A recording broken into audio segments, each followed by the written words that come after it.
السلام علیکم ورحمۃ اللہ وبرکاتہ۔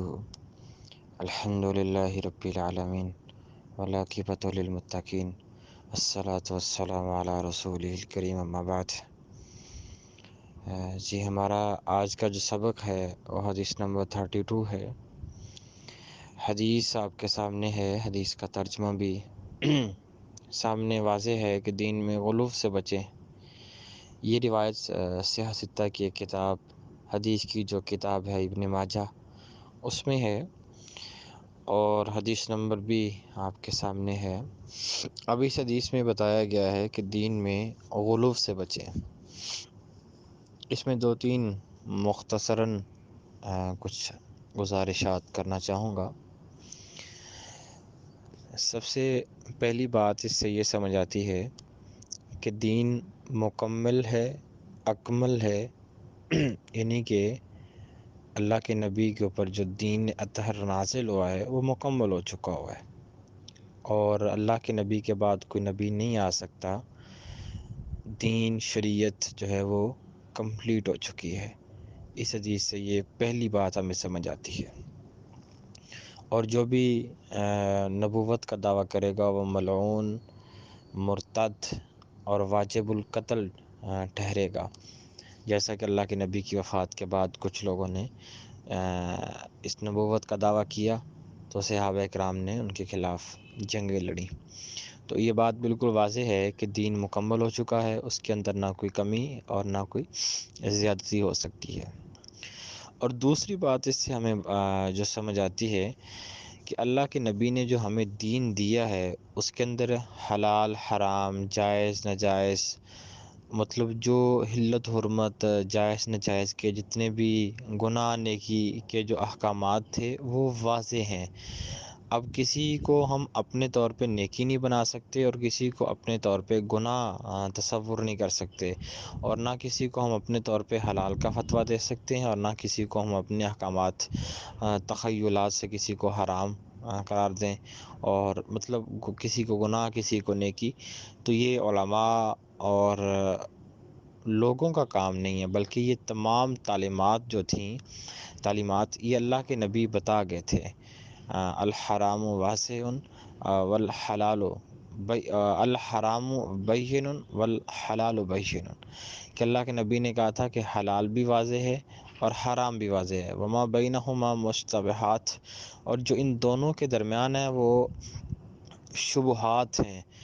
تو اس لیے حلال بھی واضح ہے، حرام بھی واضح ہے، نیکی بھی واضح ہے، گناہ بھی واضح ہے، اور غلط صحیح کی تمیز بھی اللہ کے نبی نے بتا دی ہے۔ تو لہٰذا آج جو ہم لوگوں نے اپنا ایک کرائٹیریا بنایا ہوا ہے، ہم جس کو آتا ہے گناہ تصور کرنا شروع کر دیتے ہیں، کسی کو ہم نیکی کنسیڈر کر لیتے ہیں کہ یہ کام کرنا نیکی ہے، تو نیکی وہ نیکی ہے جس کے اوپر قرآن اور حدیث کی سٹیمپ لگی ہوگی، اور گناہ وہ گناہ ہوگا، اس کو ہم گناہ کہیں گے جس کو قرآن اور حدیث نے گناہ کہا ہے۔ تعریفات اور امثلہ کتاب و سنت کے اندر موجود ہے۔ اور تیسری بات جو سمجھ آتی ہے وہ یہ کہ جو احکامات اللہ کے نبی نے ہمیں دیے ہیں وہ جس طرح دیے ہیں ہم نے ان کے اوپر ویسے ہی عمل کرنا ہے۔ یہ نہیں ہے کہ اللہ کے نبی نے کہا کہ آپ فجر کی 2 رکعت نماز پڑھیں تو ہم کہیں جی نیکی کا کام ہے، ہم اس کو 4 کر لیتے ہیں، یا اس طرح اگر کوئی 4 رکعت والی نماز ہے تو اس کو جو ہے وہ زیادہ کر لیا جائے، یا ہم کہیں گے کہ تہجد کی نماز زیادہ لمبی ہے، ہم اس کو تھوڑا مختصر کر لیتے ہیں۔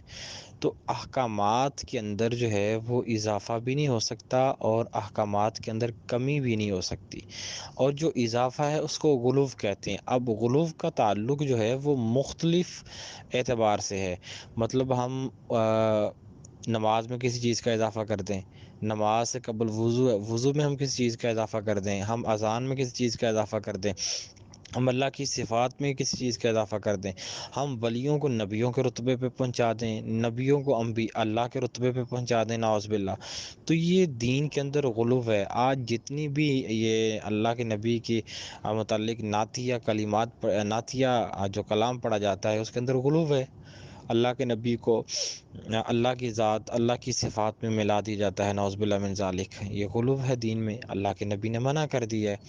اسی طرح اولیاء کو انبیاء کے درجے پہ فائز کرنے کا ہم جو ایک کام ہمارے ایک مسلمانوں کے اندر رائج ہو چکا ہے کہ ہم ولیوں کو انبیاء تک پہنچا دیتے ہیں، نعوذ باللہ من ذالک، یہ بھی دین میں غلو ہے۔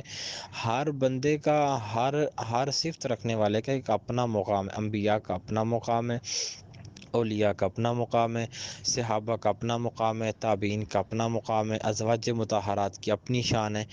تو ہر بندہ اپنے دائرے، اپنے سرکل میں اس کا ایک مقام ہے، تو اس کو اس کے سرکل میں رکھا جائے گا۔ اور اس سرکل میں رہتے ہوئے ہمارا کام یہ نہیں ہے کہ یہ صحابی کس سے افضل ہے، ابو بکر عمر سے افضل ہے، عمر عثمان سے افضل ہے، یہ کسی کو افضلیت کا سرٹیفکیٹ دینا یہ ہمارے بس کی بات نہیں ہے۔ ہمارا کام یہ ہے کہ ہم نے ان کو، تمام صحابہ کی عزت کرنی ہے، تمام کا احترام کرنا ہے، تمام ازواج مطہرات کو اپنی مائیں تسلیم کرنا ہے۔ یعنی کہ ہمارا کام ایمان رکھنا ہے، ہمارا کام کسی کو افضل، کسی کو کمتر، کسی کو اعلیٰ عرفہ جو ہے وہ ثابت کرنا نہیں ہے۔ تو اس لیے دین کے اندر جو چیزیں ہمیں ملی ہیں ان کے اندر ہم منوان ویسے ہی عمل کریں گے، ان کے اندر کمی اور زیادتی جو ہے اس کو ہم نہیں کر سکتے، اس کی ہم اگر کریں گے تو ہم کبیرہ گناہ کے مرتکب ٹھہریں گے۔ تو اس لیے آج جتنی بھی ہماری لڑائیاں جھگڑے ہیں علماء کی آپس میں، وہ یہ کیا کہ ایک طبقہ جو ہے وہ غلو، اس حد تک غلو ہے کہ آپ دیکھیں قوالیوں میں، نعتیہ کلام میں حضرت علی رضی اللہ تعالیٰ عنہ کو نعوذ باللہ من ذالک خدا کے درجے تک پہنچا دیا جاتا ہے، لیکن کوئی پوچھنے والا نہیں۔ یہی تو اللہ کے نبی نے منع کیا ہے کہ غلو نہیں کرنا۔ غلو یہ ہے کہ کسی چیز کو اس کی متعین حدود سے تجاوز کر کے بیان کرنا۔ ایک چیز کی حد متعین کر دی گئی ہے، اب حد سے زیادہ اس کو اب بعض لوگ کہتے ہیں جی ہمیں عقیدت پیار ہے، تو عقیدت میں یہ بات ذہن میں ہونی چاہیے کہ عقیدت میں عقیدہ خراب نہیں ہونا چاہیے۔ عقیدت بھی ہو تو عقیدہ بھی خراب نہ ہو۔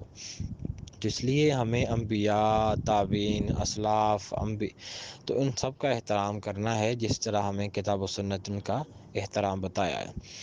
اور آخری بات اس سے یہ سمجھ آتی ہے کہ کیونکہ اللہ کے نبی کی یہ جو روایت ہے یہ ابن ماجہ میں ہے، اور یہ اس سے پہلے کنکریوں کی بات ہو رہی ہے، حج جمرے میں جو جمرات پہ کنکریاں ماری جاتی ہیں، تو کیونکہ اس سے پہلے وہ بات ہو رہی تھی تو صحابہ کنکریاں مار رہے تھے، تو اللہ کے نبی نے اس حدیث کے آخر کے الفاظ ہیں، اللہ کے نبی نے کہا کہ دین میں غلو کرنے سے بچیں۔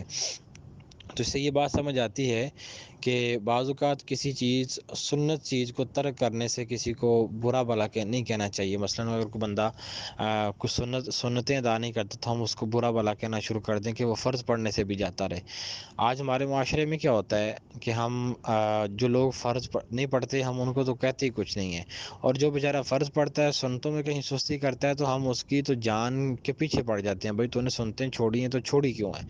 یعنی کہ ہمارا رویہ بالکل جو ہے وہ مختلف ہو چکا ہوا ہے۔ تو اس لیے کسی سنت یا مستحب چیز کو بعض اوقات ترک کرنے سے وہ کوئی گناہ والا کام نہیں ہے۔ اور اس طرح جو کنکریوں والی بات ہے، اب وہاں پہ چھوٹی چھوٹی کنکریاں مارنے سے بھی سنت ادا ہو جائے گی۔